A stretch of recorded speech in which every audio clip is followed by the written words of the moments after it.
a very pleasant morning, beta. So today we are going to start with a very important series for our science paper, and in this series, beta, I will be covering 3 chapters in one go. सो बेटा हम 3 chapters करेंगे and हम ये वाला जो chapter है इसमें मैं क्वेश्चन आंसर्स डिस्कस करूँगा ये 3 चैप्टर्स के. सो हम ऐसी 4 सीरीज़ करेंगे टोटल. सो बेटा 4 सीरीज़ होंगे जिसमें हम 3 करके चैप्टर्स जो हैं डिस्कस करेंगे. So this chapter will be magnetic field and current and life processes and metal and non-metals. Okay, so now coming to next. Okay beta, so today we will be discussing 2 marks question answers. So here are 2 mark question answers. So there are 18 questions which can be formed from these 3 chapters.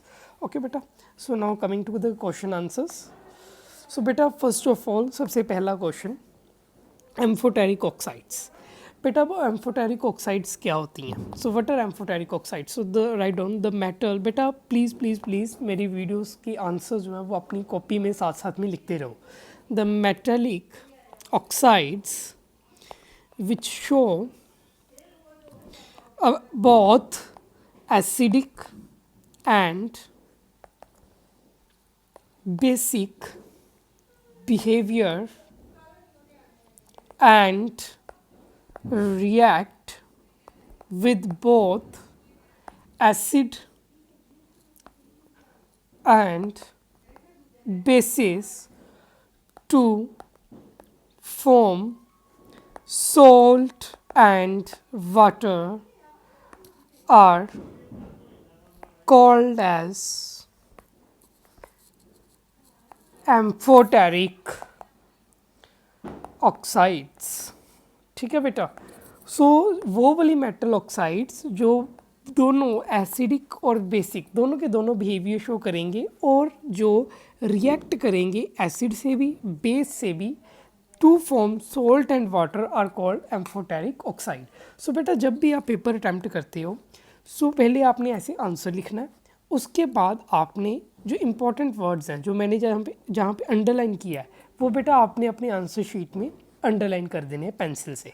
So blue pen से ये आपने लिखना है answer and उसके बाद उसको pencil से underline कर देना है कीवर्ड्स को. सो इसे हम कहते हैं कीवर्ड्स. बेटा इससे होता क्या है बेसिकली आपका पेपर लिखने का एक तो मार्क्स ज़्यादा मिलते हैं एंड ऊपर से इम्प्रेशन जो एग्जामिनर पे अच्छा पड़ता है. सो बेटा now coming to examples. So examples are and try to use black and blue pen in your papers. कोई और पेन यूज़ नहीं करना, सिर्फ blue and black pen use करना है. सो बेटे 2 एग्जाम्पल उन्होंने पूछी हैं. So 2 examples are one is aluminium oxide and other is zinc oxide. Okay बेटा. सो बेटा आगे उन्होंने पूछा है केमिकल इक्वेशन. सो हमें एक केमिकल इक्वेशन भी देनी पड़ेगी. सो बेटा केमिकल इक्वेशन के लिए अब सपोज करो ये एल्युमिनियम ऑक्साइड है. बेटा ये अब डेफिनेशन में क्या है कि एसिड से भी रिएक्ट करेगा और बेस से भी रिएक्ट करेगा. सो that's why it will react with acid. Acid है HCl hydrochloric acid. So it is acid and other is Al2O3 यानी कि aluminium oxide plus NaOH and NaOH हमें सबको पता है सोडियम हाइड्रोक्साइड जो कि एक बेस है. So this will give rise to AlCl3 plus H2O and NaAlO2 plus H2O. So बेटा अब इस इक्वेशन को बैलेंस कर लेंगे. So after balancing here comes 6, here comes 2 and here comes 2 and here comes 2. So बेटा ये आप याद रख लो क्योंकि जब मैं कंसेप्ट करूँगा केमिकल रिएक्शन एंड इक्वेशन का तब हम इसे प्रॉपर सॉल्व करेंगे. फ़िलहाल के लिए आप इसका आंसर जो है वो एज इट इज़ याद रख लो, सोडियम एल्यूमिनेट. बेटा ये याद करने की ज़रूरत तभी है जब उन्होंने स्पेसिफिकली पूछा होगा कि आप एक केमिकल इक्वेशन भी लिखो, अदरवाइज सिर्फ इतना आंसर भी इनफ है. ठीक है बेटा. Okay, so now coming to next question. Next question is why sodium is kept in immersed in kerosene oil, कि सोडियम को हम कैरोसिन ऑयल में क्यों रखते हैं बेटा? So it's answer is sodium is a very reactive metal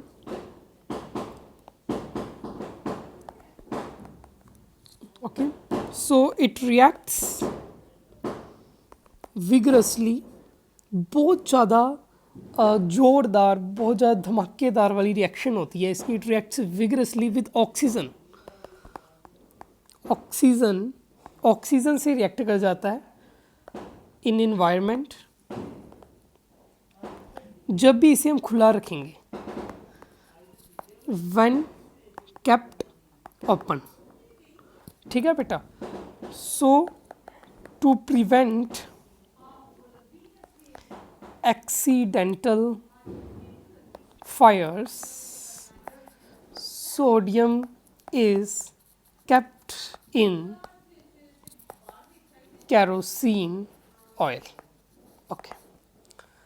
Okay beta, so now coming to your third question. okay, so बेटा इसका आंसर मैंने ऑलरेडी लिख के रखा है। What is a liquid at, एक मेटल की आपने एग्जांपल देनी है जो लिक्विड होगा रूम टेम्परेचर पे। सो लिक्विड हम सबको पता है मरकरी, जो कि थर्मोमीटर्स में यूज़ होता है। सो यूज़ क्या है इसका, ये यूज़ क्या है इसका, ये थर्मोमीटर में यूज़ होता है।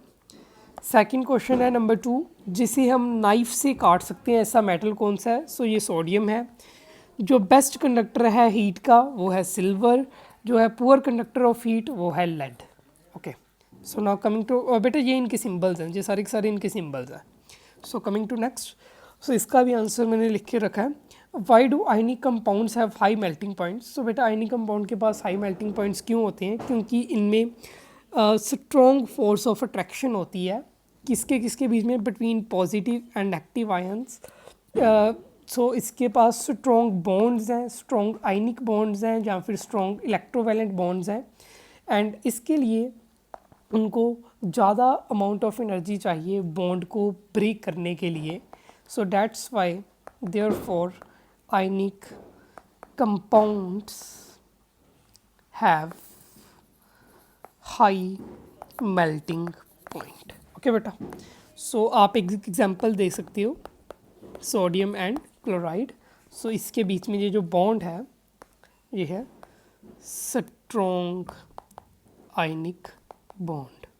ओके बेटा, सो आप इसे बना के दिखा सकते हो, otherwise rest even then it's okay. Now coming to next point. okay बेटा, सो अगला क्वेश्चन है इलेक्ट्रोमैग्नेटिक इंडक्शन। सो बेटा सबसे पहले इसकी डेफिनेशन लिखेंगे, लिखो the process by which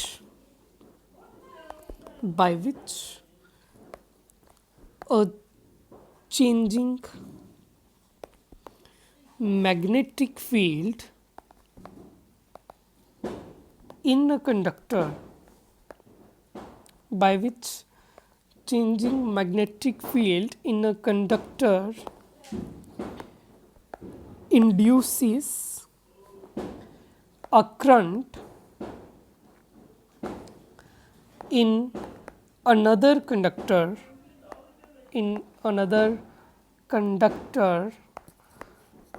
is called as electromagnetic induction, and इसे हम EMI भी बोलते हैं। सो बेटा इसका एक उन्होंने डायग्राम भी पूछा है, सो इसका डायग्राम। सो बेटा बेसिकली कहना क्या चाहते हैं हम, कि अगर हम एक कंडक्टर जो कि इलेक्ट्रिसिटी पास कर सके, अगर उसमें हम मैग्नेटिक फील्ड चेंज करें तो उसके जो साथ पड़ा कंडक्टर है उसमें करंट इंड्यूस हो सके। सो उस प्रोसेस को हम कहते हैं EMI या फिर इलेक्ट्रोमैग्नेटिक इंडक्शन।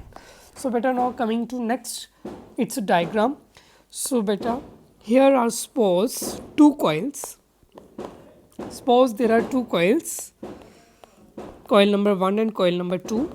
बेटा इस कॉइल में हमने क्या किया, कॉइल में हमने एक सेल लगा दी, एक बैटरी कनेक्ट कर दी बेटा, ठीक है जी, एंड इसमें की को क्लोज कर दिया। सो ये की है, ये प्लस है, ये माइनस है, ये हमारी कॉइल नंबर 1 है, ठीक है बेटा। सो इसमें करंट जो है वो इंड्यूस हो रहा है, इसमें करंट जो है पास कर रहा है। इलेक्ट्रोमैग्नेटिक फील्ड जब हम इसकी चेंज करेंगे, ठीक है बेटा, सो उसमें क्या होगा कि जो साथ पड़ा कंडक्टर है ना, ये वाला जो कंडक्टर है बेटा, इसमें क्या होगा, इसके गैल्वेनोमीटर में करंट इंड्यूस होगा, ठीक है बेटे। ये पहले ऐसा था, वैसा हो जाएगा, ठीक है।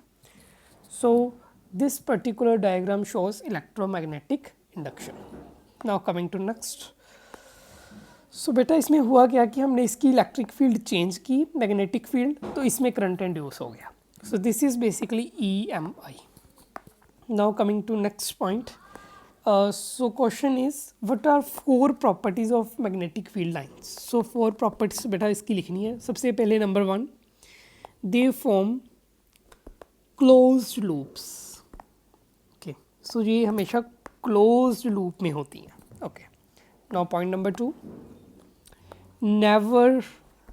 they never intersect each other।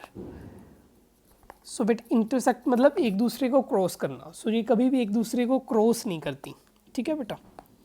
Number 3, they start from okay south pole, और रेदर आप इसे ऐसे लिखिए, they flow from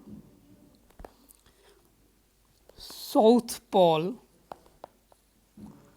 to north pole, south pole to north pole within a magnet. Magnet के अंदर कैसे जाएंगी, साउथ पोल से नॉर्थ पोल तक within a magnet.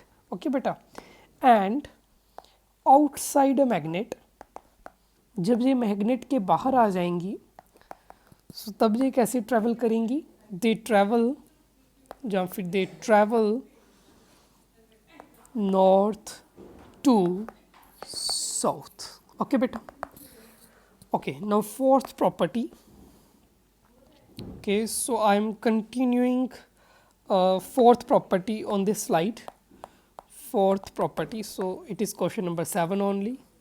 So question number 7th का बेटे आंसर का fourth part. So here is the magnetic fields, the magnetic field lines are crowded near North Pole and field is strong here। ठीक है बेटा। सो क्या है कि जो मैग्नेटिक फील्ड लाइंस है वो नॉर्थ पोल से काफ़ी ज़्यादा क्राउडेड होंगी, यानी कि काफ़ी ज़्यादा होंगी एंड पास पास में होंगी, और इसलिए वहाँ पर जो स्ट्रॉन्ग फील्ड होगी। ठीक है बेटे।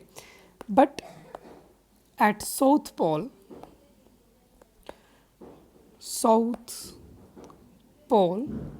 okay, sorry, I'm writing it wrong, near North Pole and South Pole। बेटे नॉर्थ और साउथ पोल के पास मैग्नेटिक फील्ड लाइंस क्राउडेड होंगी और मैग्नेटिक फील्ड होगी, बट जैसे हम अवे फ्रॉम पोल जाएंगे तो वैसे वैसे ये जो मैग्नेटिक फील्ड लाइन है ये स्प्रेड होंगी, spread apart from each other